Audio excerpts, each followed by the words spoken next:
Hello, in front of me I've got POCO F5 Pro. In this video I'll show you how to add passes to Google Wallet.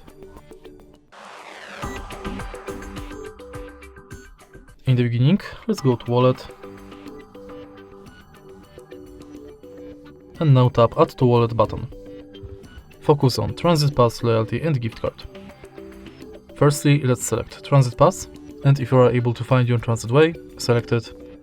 You'll be redirected to a website where you have to finish the inside form. Next, let's go to Loyalty. And now select Loyalty program you are participating in.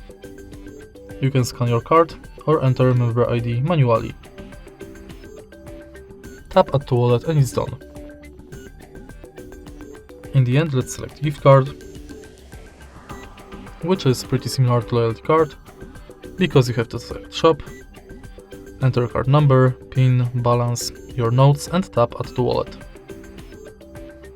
And that's basically it. All of your cards will appear on the homepage of Google Wallet. If you find this video helpful, please leave like, comment and subscribe.